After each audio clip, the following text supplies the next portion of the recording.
Petite vidéo du matin. Alors désolé, je suis en plein contre-jour là. Ouais, alors hier j'ai posté un petit story là, je sais pas si vous l'avez vu, concernant les biens à problème. Et donc c'est rigolo parce que je poste la story et puis bien sûr juste après je commence à lire des articles sur le sujet au niveau de pas mal de magazines. Enfin de magazines, donc des journaux spécialisés, pardon. Et donc, je vous parlais donc des logements à rénover suite au nouveau DPE. Et là, un truc de folie, c'est les chiffres que j'ai pu lire. Il y a une dévalorisation de certains biens de plus de 30%. Je vous avais donné des exemples. Hein. Moi, j'ai eu le cas, enfin pas à moi, hein, j'allais dire personnel, non. J'ai eu le cas d'une personne que je connais qui a baissé son prix de vente de 30%. Parce qu'elle avait des acheteurs et du jour au lendemain plus personne parce que les compromis ont été annulés à cause de ce nouveau DPE. Donc 30% de baisse dans certains cas. D'après les chiffres que j'ai lus, la baisse se situe entre 7 et 30% des valeurs des biens. On a en région parisienne et Paris. Alors Paris, on a très peu de baisse. C'est-à-dire que si on a un appartement avec une maison à Paris, ça n'existe pas. Ou alors si ça existe, il n'y a jamais de baisse. Donc un appartement à Paris qui serait classé en G ou en F, enfin un truc énergivore, la baisse ne serait que de 5 à 7% par rapport à un bien identique, bien classé. Donc, c'est pas bien méchant. En région parisienne, on doit être entre 5 et 10% de baisse. Dès que l'on va en province, dès que l'on va en province, voilà. Alors, je suppose que, si j'allais dire Marseille, mais si, parce que Marseille, ça doit dépendre des arrondissements, Toulouse, pareil. Bon. Dès qu'on arrive dans province, c'est là où on a les plus grosses baisses sur les biens à problème, sur les biens avec des DPE catastrophiques. Donc voilà. Moi, ça, c'est une de mes stratégies. C'est celle que j'enseigne dans mes coachings, c'est celle que j'enseigne dans mes formations, avec plein d'autres. Hein. Je vais te donner un exemple là, d'un bien que j'avais trouvé pour une amie, et elle n'a pas voulu le faire. Je ne sais pas si tu te souviendras peut-être. Il y a quelques temps, il y a quelques années même, ça doit faire 2 ans de ça, j'avais posté une annonce et j'avais dit un appartement à 24 000 euros. J'avais trouvé un appartement à 24 000 euros dans une ville. Je ne sais plus combien il fait de mètres carrés, plus de 35 mètres carrés, je crois. Dans une ville où, à l'époque, on était à 1500, 1600 euros du mètre carré. Voire même plus. Mais la moyenne était aujourd'hui, la moyenne dans cette ville-là, elle est montée à pas loin de 2000. Cet appartement, 24 000 euros, il était mal placé, mal situé. Et surtout, enfin non, pardon, hop, je recommence. Super bien placé, mais mal agencé. Et surtout, il aurait fallu tout refaire dedans. Il aurait fallu casser le placo, enlever l'électricité, etc., etc. Vu la surface, vu les artisans que je connaissais, 15 000 euros de travaux, pas plus. 24 000 plus 15, 39 000 euros. 39 000 euros pour 30 et des brouettes de mètres carrés. C'est-à-dire qu'on n'arrivait même pas à 2/3 du prix du mètre carré du bien. Ce bien-là, aujourd'hui, le même, mais exactement le même, qu'il lui aurait donc coûté, donc j'ai dit combien, 39 000 euros, aujourd'hui se négocierait entre 50 et 60 000 euros. Il se vendrait comme des petits pains, parce qu'il est à... Ah, je croyais qu'on me klaxonnait, non. Il se vendrait comme des petits pains parce qu'il est à 5 minutes de la gare. Ce bien exploité en Airbnb lui aurait rapporté au minimum 1000... Allez, 1200 euros par mois minimum, en sachant que en juin, juillet, août, septembre, elle ferait du 100% quasiment de taux de remplissage avec des pointes à 2000. Et tu sais quoi? Cette personne-là a refusé d'acheter le bien parce qu'il y a une copine à elle qui lui a dit « Ah non, mais il est pas bien. Ah non, mais moi, j'achèterais pas ça. Hein. » Et pour cause, il est pas bien. Moi, je lui fais acheter... un bien pas cher. Et le pire, tu sais, dans cette histoire, c'est que cette personne m'avait toujours dit Frédéric, je veux devenir investisseur. Frédéric, je veux gagner de l'argent. Frédéric, je veux débuter. Je lui trouve un bien où, franchement, 24 000 euros, tout le monde les trouve. Le pire, c'est que en plus, je vais demander combien tu as de budget. Elle avait une épargne d'un peu plus de 40 000 euros à l'époque. C'est-à-dire que même si elle n'avait pas pu avoir d'emprunt, Elle pouvait autofinancer cet achat, en faire sa résidence principale, habiter dedans quelques temps, revendre le bien rénové, sans plus-value. Le mettre en Airbnb en attendant, imagine la rentabilité du projet, toi. 1000 euros par mois. Minimum, ça lui... Enfin, non, c'est même 1002, mais bon, peu importe. 1000 euros par mois, 12 000 euros par an. Ça fait 3 ans, 36 000 euros. Tu sais quoi, là, payer. Ça y est, aujourd'hui, là, tout aurait été payé. Si elle n'avait pas dépensé l'argent, que si elle avait fait comme moi je fais, c'est-à-dire que toutes mes locations Airbnb, je laisse l'argent sur mon compte PayPal, aujourd'hui, sur son compte, elle aurait 36 000 euros. Avec les juin, juillet, août et compagnie, elle aurait pas loin de 40 000 euros. Tout frais payé, je parle bien tout frais payé. C'est-à-dire qu'elle aurait récupéré le prix de son achat plus le prix, de le prix des travaux. Et tu sais quoi? Cette même personne a osé me dire, Frédéric, tu m'as jamais aidé à gagner de l'argent. Et là, tu tombes des nues. Tu te dis, non mais attends, est-ce que tu te rends compte que je t'ai trouvé un bien, et je vous assure, quand j'avais posté la photo de ce bien sur Instagram, tout le monde voulait savoir où il était. Moi, j'ai même hésité à le prendre pour ma fille, en lui disant, écoute, je vais le prendre pour ma fille, si elle n'en veut pas, je le prends pour ma fille. Et j'ai dit, non, je le fais pas, parce que jusqu'au bout, je me suis dit, si jamais elle change d'avis, elle va m'en vouloir, cette personne, d'avoir acheté cet appartement alors que je lui avais trouvé. Donc, je l'ai laissé sur le marché. Il y a donc quelqu'un qui a profité de cette affaire. Et il y avait une autre affaire à faire, juste à côté. Il y avait un autre appartement qui était impossible à louer. Impossible à louer parce qu'il était... remarque, non, il aurait pu, je dis une bêtise. Il devait faire 10 mètres carrés. Et la chambre ne faisait pas les 9 mètres carrés, mais je crois qu'il faisait 10 mètres carrés. Enfin, peu importe. Ce truc-là était tout petit, avec une salle de bain minuscule, une cuisine minuscule. Il était à vendre 9 000 euros, je crois.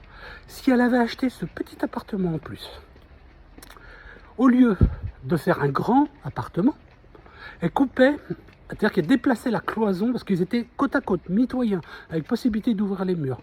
Elle déplaçait la cloison, elle faisait 2 appartements, alors certes plus petits, 2 appartements de 20 mètres carrés, on va dire, ou même 18, pourquoi pas un studio, et un d'une 25 mètres carrés à peu près. 25 mètres carrés, il faut savoir que c'est la taille de tous mes Airbnb. Tous les Airbnb que je mets en location font 25 mètres carrés. Ils me font gagner 1200 à 1500 euros par mois, avec des pointes à 2000 quand je suis en mai, juin, juillet, août, septembre. Non, si c'est ça. Mais à partir de mai, ça grimpe. Donc, une surface exceptionnelle. Donc, elle avait de quoi faire ça. Et le petit studio à côté, il lui payait si elle voulait son crédit. Et là, on me dit, Frédéric, pourquoi tu ne m'as pas aidé à gagner de l'argent? Et tu sais pourquoi, en fait?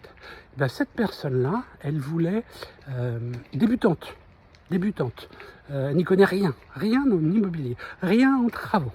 Elle me voit moi, c'est-à-dire qu'elle me voit avec mes immeubles, elle me voit avec mes apparts, et elle se dit, moi je veux des immeubles, moi je veux construire, être un magnat de l'immobilier. En fait, elle voulait comme moi avoir 30, 40 appartements, des box, des biens un peu partout.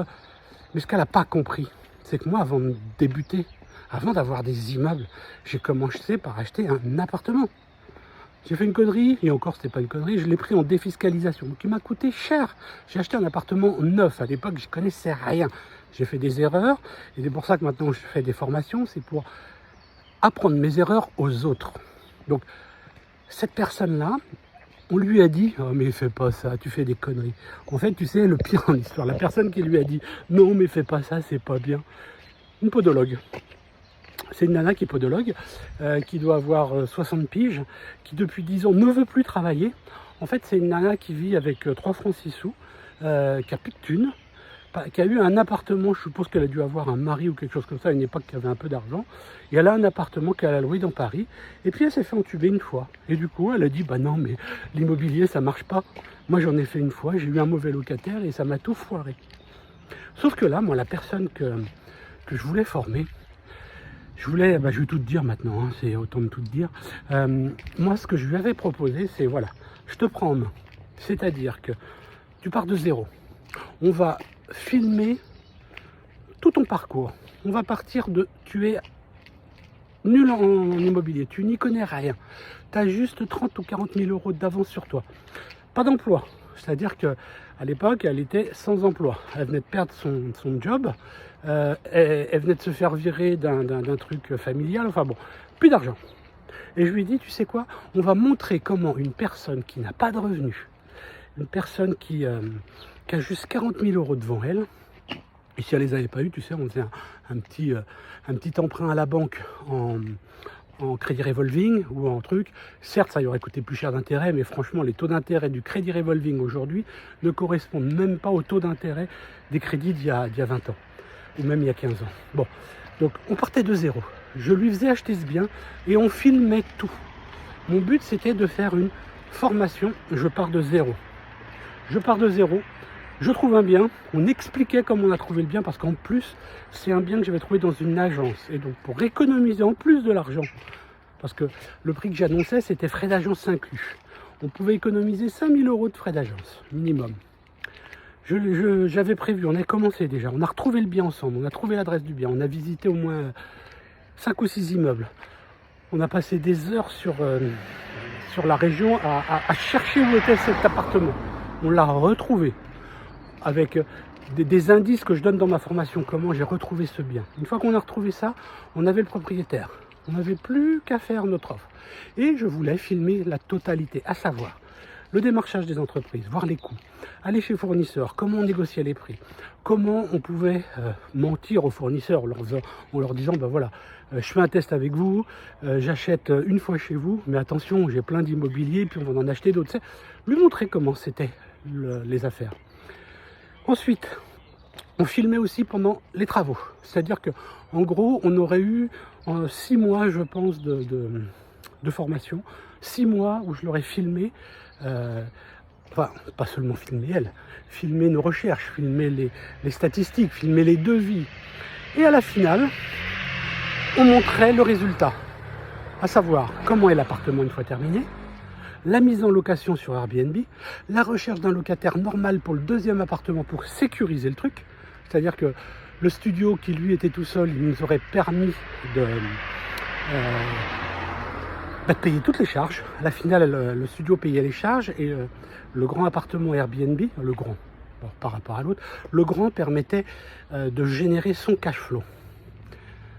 En plus, on se mettait aux frais réels, pas d'impôts. Donc tout défiscalisé, c'était du net total. Et moi, ce que je voulais faire, c'était vendre cette formation.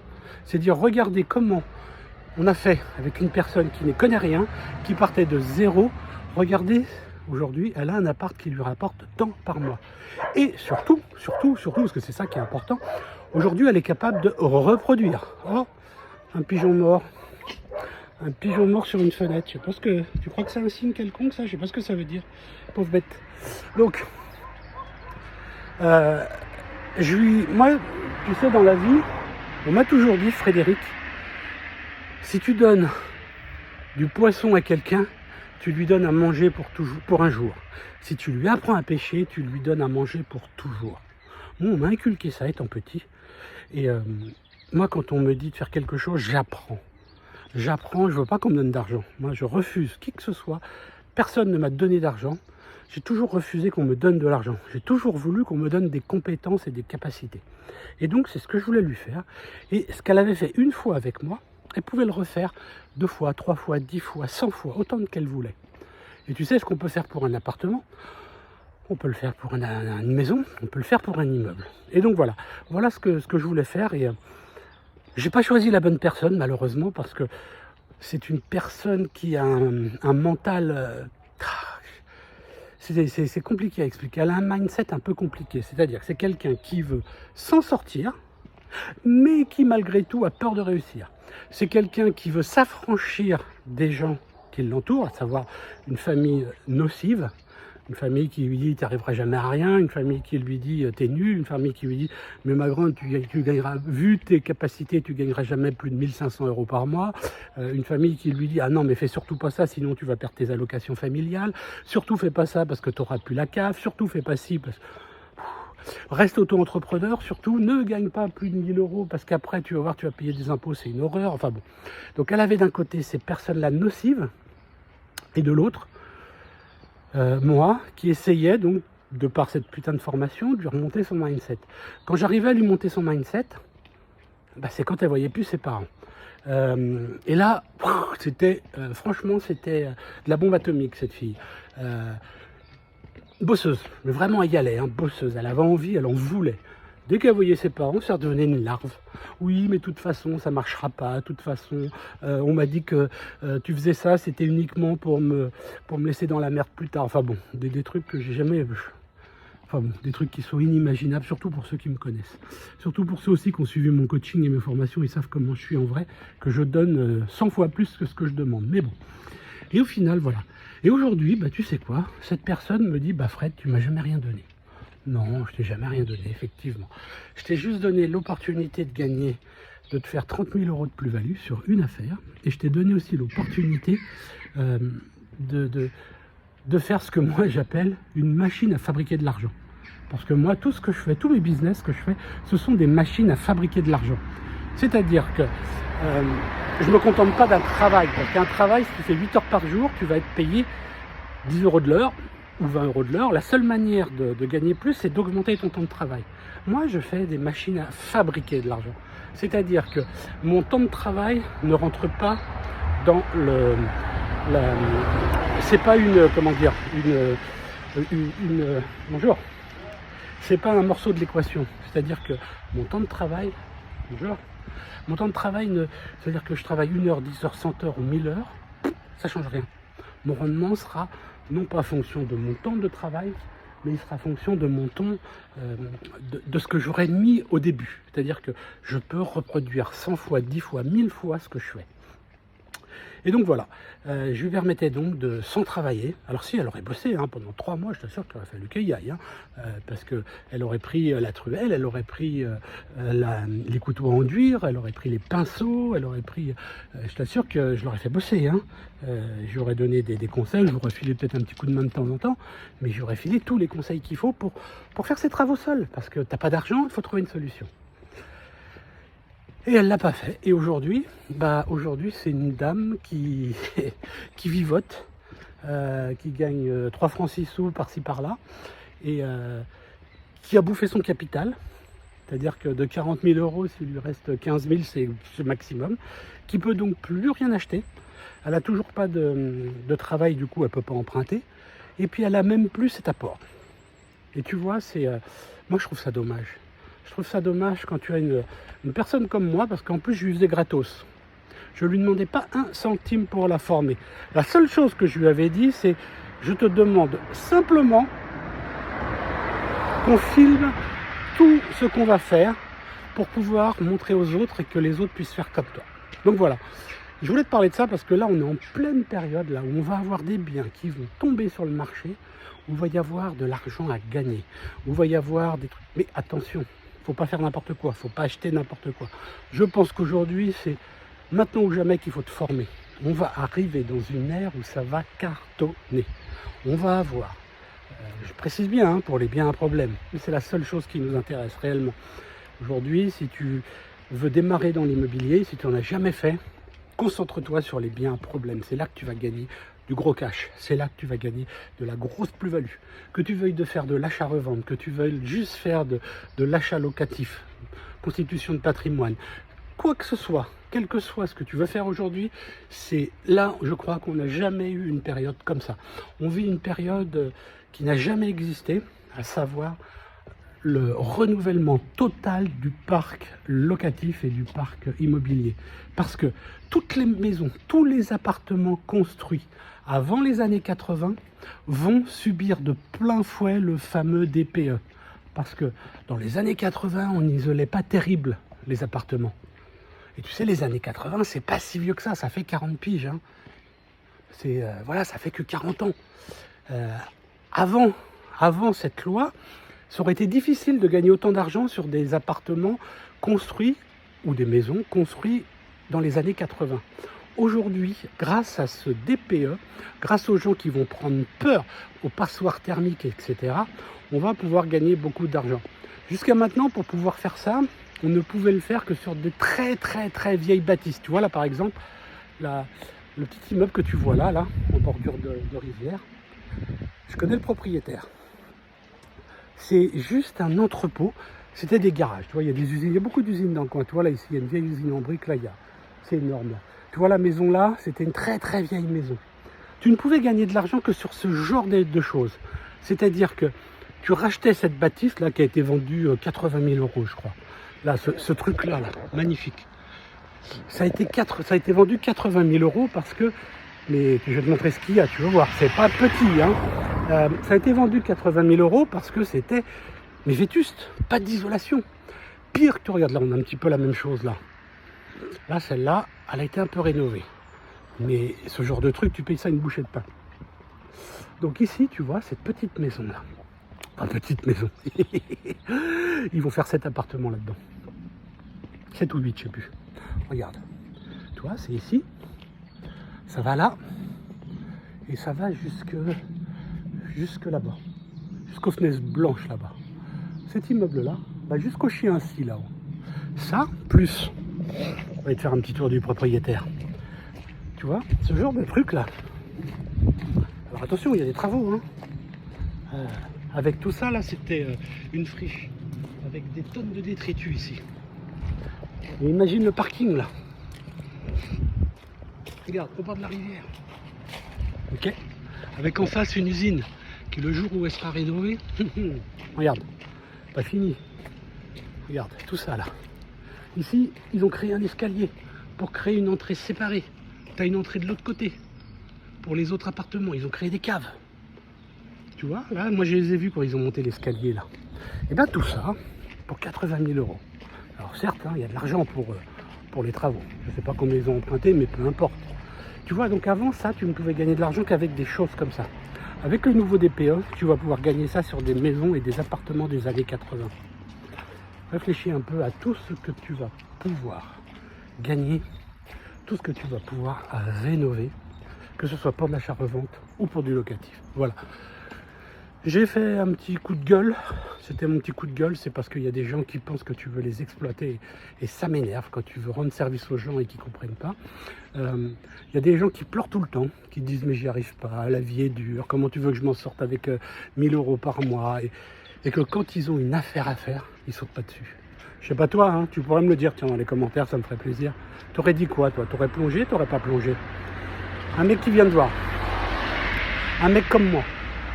Un mec qui a... Attends, voilà. Un mec qui a 35 appartements. Tu vois, là c'est mon immeuble, là, tu vois. Là c'est à moi ça. Tout ce que tu vois en orange, là 10 appartements, c'est à moi. Donc un mec qui a des 10 immeubles comme ça. Et tu le sais puisqu'en plus tu habites la ville où est le mec. Tu sais qui c'est? Le mec il a donc 35 appartements. À l'époque j'avais une, 2, 3, 4... 5, j'avais 6 immeubles. À l'époque, j'avais 6 immeubles, j'en ai revendu entre-temps. J'avais 6 immeubles, j'avais un appartement qui est loué dans une résidence neuve, j'ai un appartement en réno et une maison en réno, pour l'instant qui est en statu quo. Tu as donc un mec qui génère en gros, je ne veux pas te mentir, mais c'est vraiment la réalité. Moi, je dois gérer 110 000 euros de revenus locatifs par an. Ouais, 110, 120 000 euros de revenus locatifs par an. Quand je prends mon logiciel de gestion, que je regarde la totalité de mes loyers, avec les charges, mais comme je ne fais pas de copro quasi, j'ai qu'une copro, donc deux maintenant, excuse-moi, j'ai 2 copros maintenant. 2 apparts en copro, mais tout le reste est en nom propre et en bien à 100%. Un mec qui génère entre 100 et 130 000 euros de revenus locatifs par an, avec du cash flow, qui arrive en autofinancement à tout payer, qui a, à l'époque j'avais 800 000 euros d'emprunt sur la tête, depuis j'ai racheté, il me reste 26, 36, il me reste 400 000 euros d'emprunt maximum, pour un patrimoine immobilier qui est plutôt conséquent. Tout ça pour te dire que je me suis créé de zéro. J'ai appris de mes erreurs, je me suis planté, j'ai fait des conneries. Donc tu as un mec comme ça qui vient te voir, un mec que tu vois qui va chez les grossistes, qui négocie avec les artisans, qui s'en sort plutôt bien, qui gère lui-même ses biens, qui gère ses travaux, qui gère ses locataires, qui gère tout ce qui est expulsion, qui va au tribunal, qui gère tout. Tu sais, c'est pas le mec qui te dit qu'il a hérité de papa. Hein. Non, non, il est parti de zéro. qui a tout fait avec zéro apport. Moi, j'ai tout acheté avec zéro apport. Du moins, mes 3 premiers immeubles. Ensuite, 100 000 euros cash pour acheter, non, 110 000 euros cash pour acheter un tout petit immeuble et 45 ou 50 000 euros pour un petit appartement payé cash. Tout le reste, ah non, puis 10 000 euros pour une petite maison et encore 12 000 euros pour un petit appartement que j'ai payé cash aussi. Mis à part ça, tout le reste acheté à crédit à 100%, avec du cash flow à chaque fois. C'est-à-dire que cet immeuble-là qu'on vient de passer, là tout à l'heure, je rembourse 1600 euros de crédit par mois. 1600 euros de crédit par mois. J'ai mis 0 euros d'apport. T'as bien entendu, 0 euros d'apport. Je rembourse 1600 euros de crédit par mois sur 20 ans. Ça me génère, j'ai honte de le dire, 5000 euros de revenus mensuels. 1600 euros de crédit, 5000 euros de rapport mensuel. Donc, ce mec qui vient te voir et te dit, je te forme, gratos, je t'aide, je te conseille, je te donne la liste de mes fournisseurs, je te donne des conseils, des choses que moi je sais faire, je t'apprends à les faire. Ça te coûte zéro. La seule chose que je te demande, c'est de le faire. C'est d'acheter, c'est de faire les travaux. Tu fais quoi toi? Tu signes ou tu signes pas? Tu dis, oh ouais Fred, vas-y, forme-moi. Ou tu dis non, mais ça va pas, non? Tu veux aller où l'arnaque là? Tu veux me baiser comment là? Voilà, tiens, dis-moi dans les commentaires ce que tu en penses. Allez, ciao, bye bye.